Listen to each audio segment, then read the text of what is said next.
Agony that so many loved ones are feeling already, trying to get some answers as to why this happened, how it happened, and what's next. Meantime, the U.S. intelligence community is going on a working theory that the Russian military gave the pro-Russian rebels the missile system that took down this plane. I'm joined now by CNN aviation analyst and former Inspector General for the Department of Transportation, Mary Schiavo, and retired U.S. Army General Mark Hertling, the Army's former commanding general for Europe, and an expert on Ukraine. All right, General Hertling, to you first. You know that Russia likely supplied this missile system to pro-Russian rebels. In your view, does that mean training, guidance, or even orders to shoot down this plane could have come from Russia? Well, let me be perfectly clear, Frederica. This is a very complex system. It takes a lot to train the four-member crew to operate this, to conduct a shoot-down. This is not something you pick up in a very short period of time or that you get from a couple of experts who are showing people how to engage and pull the trigger. This is something that takes a very long time to do. But once you have the expertise in this system, it is a devastatingly deadly system. It has anywhere from a 70 to a 90% probability of kill on the rocket, and that's against military aircraft or cruise missiles, which have techniques to spoof the missile system.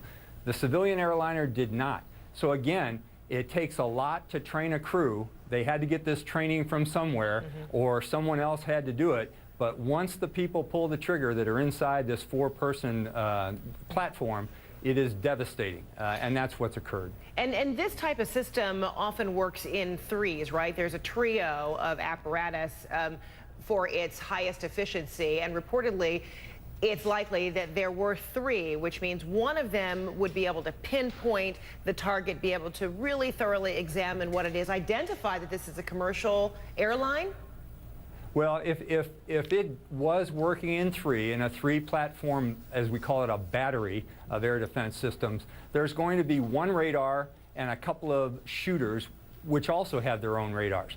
That's still under contention. I know General Breedlove, my good friend who's currently the NATO commander and the head of European Command, is gathering up evidence to see exactly what they can find happened on the ground, if there are other European allies who saw anything from intelligence platforms.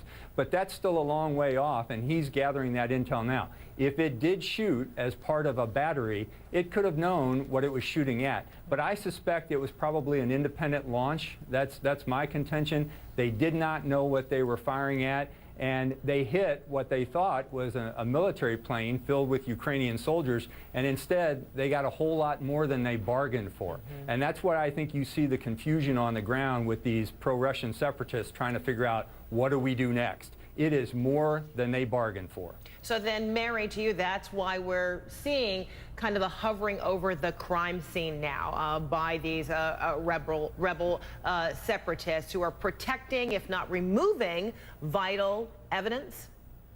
Well, yes. I mean, it's the criminals actually guarding the crime scene that they helped to commit. And the problem is they don't know how to do the crime scene, they don't know how to preserve the evidence, they don't know how to handle the remains. This kind of an effort, to draw a comparison to Pan Am 103, it took a team of about 1,000 people. And I think we're just seeing evidence destroyed willy-nilly, and I don't think that's accidental. I think it's intentional, and they want to control it. And so what kind of evidence? Because if it's already very clear it was taken down by a missile, and it likely broke, you know, on its descent into many pieces. We've seen photographs of, and we're looking right now, large pieces of fuselage. We know that there are body parts, some intact and some that are not. What's the kind of evidence that investigators need to further conclude what happened here, why and how, and why does the removal of any of that evidence on the ground make a difference? Well, I'll give a very real example, and I relate it back to the shoot-down of KAL 007. In that case, of course, the Russians, then the Soviet Union, tried to declare that the plane was still in Russian airspace when it was shot down, that it did not communicate, that they fired warning shots. And all that information would be recorded on the cockpit voice recorder, because it records sounds in the cockpit, and also in the flight data recorder. And for example, without those, there will be tremendous amounts of disinformation put out by the criminals who shot down the plane, and most likely by Russia. Mary and Lieutenant General Mark Hertling, thanks so much. We'll check back with you later on this hour and pick up our conversation.